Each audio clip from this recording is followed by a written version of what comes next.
आणि मी स्वतःला भाग्यवंत समजते की या गावामध्ये मला एक बाबासाहेबांच्या विचारावर प्रकाश टाकण्याची संधी मिळाली, तुमची सेवा करण्याची संधी मिळाली.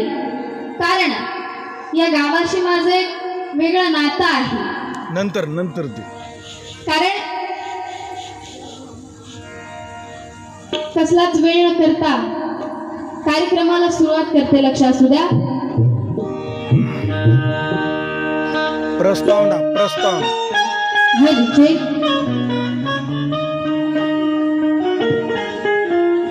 दूषित व असमयित होऊन 100 वर्ष जगण्यापेक्षा शीलवंत व ध्यानी होऊन 1 दिवसाचे जगणे श्रेयस्कर होय, अशी समतेची शिकवण साऱ्या जगाला देणारे शांतीचे सागर तथागत भगवान गौतम बुद्ध. जाऊ दे मूर्खाला तीर्थाला यात्रेला, पेडा वयासी महापापे, शहाण्यांनी जावे ज्ञान घेण्या देण्या, दुःखाच्या कहाण्या ऐकण्याचे. असा आपल्या अभंगातून कधीही भंग न पावणारा विचार त्यांनी या समाजाला दिला. असे ते राष्ट्रसंत तुकाराम महाराज. या देशातल्या जातीयतेच्या भिंती जर निस्त नाबूद करायच्या असतील, जमीनदोस्त करायच्या असतील, तर आंतरजाती विवाहाशिवाय पर्याय नाही.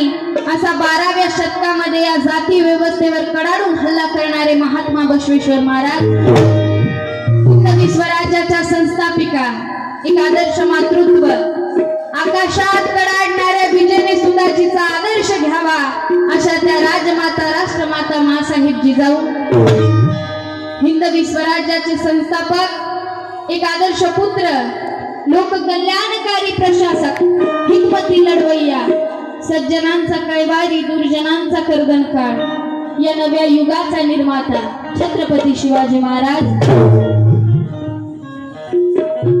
आपल्या राज्यामध्ये आरक्षणाचे, निरक्षणाचे व संरक्षणाचे धडे देणारे राजा अधिक ऋषी असे ते राजर्षी शाहू महाराज. आम्हा स्त्रियांचे आराध्य दैवत, स्त्री शिक्षणासाठी वर्णवादाला झुगारून स्त्री शिक्षणाच्या बंडाचा झेंडा हाती घेणारे सत्यशोधक महात्मा ज्योतिराव फुले, ज्यांनी दीनदलितांच्या मनामध्ये अस्मितेची ज्योत निर्माण करून स्वाभिमानी आणि स्वावलंबनाचा संघटितपणे संघर्ष करून ज्यांनी तुम्हाला जीवन जगण्याचा मूल मंत्र दिला. गुलामाला गुलामीची जाणीव करून दिल्याशिवाय तो बंड करून उठणार नाही, अशी गुलामगिरी विरुद्ध आरोळी फोडणारे विश्वरत्न बोधिसत्व विश्ववंदनीय परमपूज्य the knowledge of symbol doctor Babasaheb Ambedkar, ज्यांची जयंती आज आपण मोठ्या हर्ष उल्हासात साजरी करत आहोत. साहित्याचा खरा स्पर्श रंगभूमीला देणारे साहित्य सम्राट लोकशाहीरांना भाऊ साठे,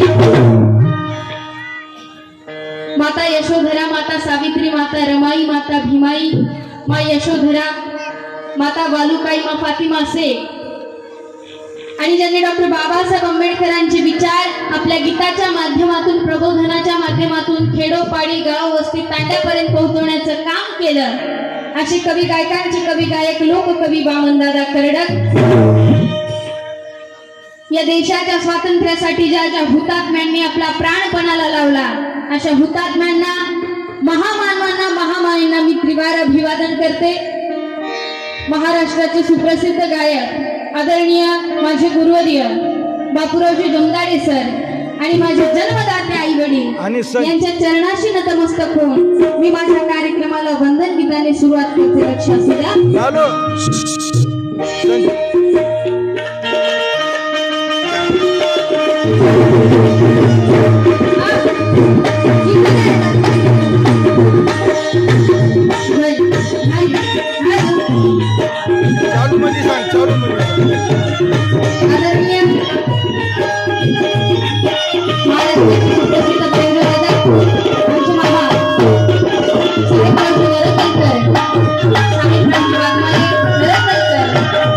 आदरणीय महाराष्ट्राचे सुप्रसिद्ध तबलावादक आमचे मामा संजयजी कांबळे, महाराष्ट्राचे सुप्रसिद्ध ढोलवादक आमचे दादा प्रवीणजी सोनसांबळे, महाराष्ट्राचे सुप्रसिद्ध तबलावादक आमचे भाऊ सिद्धार्थ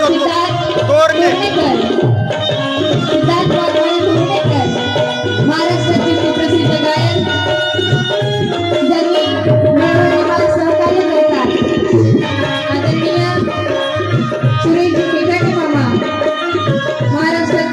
सुप्रसिद्ध पॅड वादक आदरणीय माझा भाऊ सुशांत वाघमारे, नरकवंकर, महाराष्ट्राचे सुप्रसिद्ध गायक आदरणीय, त्यांचा आवाज सुद्धा तुम्हाला आवडेल असा आहे आणि ते सुद्धा तुमचं मनोरंजन करणार आहे. महाराष्ट्राचे सुप्रसिद्ध गायक तुषारजी भटणे, त्यांनी नालंदा सांगवीकर आणि माझा संपूर्ण संच आपले सहर्ष स्वागत करतो आणि कसलाच वेळ न करता कार्यक्रमाला वंदन गीताने सुरुवात करतो. लक्षात घ्या.